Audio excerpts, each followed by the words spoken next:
Benzodiazepines, including Xanax, Ativan, Klonopin, and others. Dr. Michael Barnes here, board-certified psychiatrist. We're going to go over benzodiazepines today. Obviously, I have kind of a love-hate relationship with this group of medications because on the one end, I do know that they come with some risk in terms of tolerance, dependence, and potentially for cognition issues later in life. So I do worry about those things. But if you have panic attacks and anxiety and you know that's probably the worst thing to feel, then this gives people relief. So I do want to jump right in and just give you a little bit of the science behind these medications and a little bit of the differences. Let's jump right in. Let's go.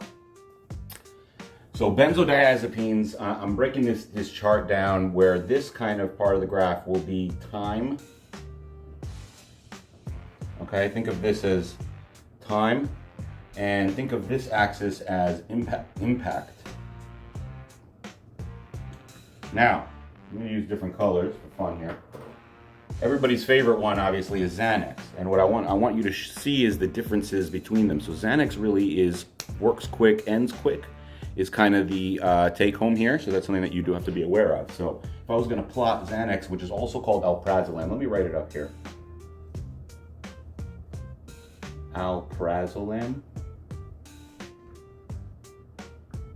Okay. And if I was going to graph it, it'd be kind of like this. Okay, let's say this is roughly 4 hours, give or take. Okay, and you notice this, and you may say, oh wow, I love this part, right? I mean, look at the time that it takes for it to onset right here, right? And that's why people like it so much, because if you notice, it's really quick until it starts working. But the problem is that it's then done, and people will tend to want it more and more, which can make it a little bit more habit forming than the other ones. But if you if you take a flight and you're worried about flying, or if you have really episodic times where you would need to address anxiety, this could be a game changer because it works fast. Moving on, next one we're going to say is Ativan, also called lorazepam. Lorazepam. Now, this one, fun fact, is the drug of choice for catatonia, for example. It's also the medicine that you'll likely get if you're having a seizure in a hospital setting. So there's a lot of utility here, but also for anxiety and panic attacks. Comes intravenous, intramuscular, oral, paste, other modalities. And this one, takes a little bit longer to work. And obviously I'm kind of freehanding this, but you get like where I'm going with this. So this it takes a little bit longer, if you notice right here, it takes a little bit longer for it to kind of kick in. Okay, that's one of the things to keep in mind. But then you do get a little bit longer, and that's Ativan and lorazepam. Now, moving on. The next one we're going to mention is Klonopin or clonazepam. Let me write it over here. Klonopin or clonazepam. Okay, and this one, you can see the trend here, right? So you can predict this. It's going to take a little bit longer. This one maybe is more closer to a bell curve. It's a little bit longer for it to start. Oh God, all right, here we go. But then it ends like that, right? It's the best I could do here. But you guys see where I'm going with this. And again, the same narrative. People will not like the part of this graph that people will not like generally is this. Meaning if you take Klonopin, you don't like the onset. But when it does start, you get a smoothness that's maybe superior to the other ones. So that's a take home here. This is favored in the outpatient setting. It doesn't come in all those variations that I mentioned about lorazepam. Moving on. The next one is Valium. I'm just running out of room here. That's what I'm thinking about. Let me write it up here. Valium, also called diazepam. Diazepam.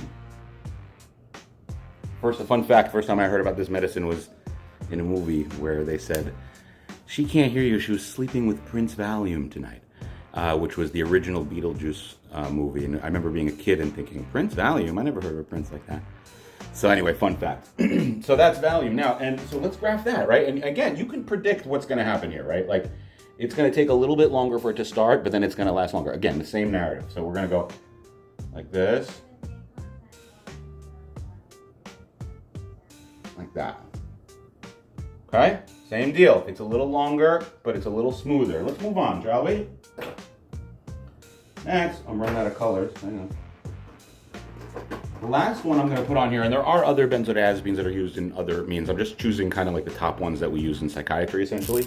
So the last one, and this is always funny to me, you know, you got alprazolam, you got lorazepam, you got clonazepam, you got diazepam, and the last one is called chlordiazepoxide.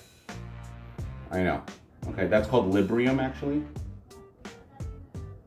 Librium chlordiazepoxide. I know. It was before I looked this up. It was before they standardized like the benzodiazepine naming. So that's why it was left over from that.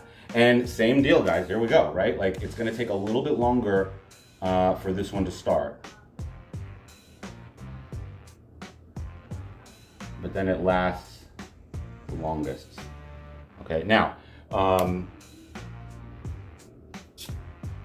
couple things. Valium, I forgot to mention, Valium is the only one out of them that has significant muscle relaxant activity, so it will actually be used in the pain management world. I think that's interesting about it. And Librium really is only used nowadays in alcohol detox. Okay, and that's really we use it to prevent seizures in that setting. I hope this didn't confuse anybody. Hit me up in the comments.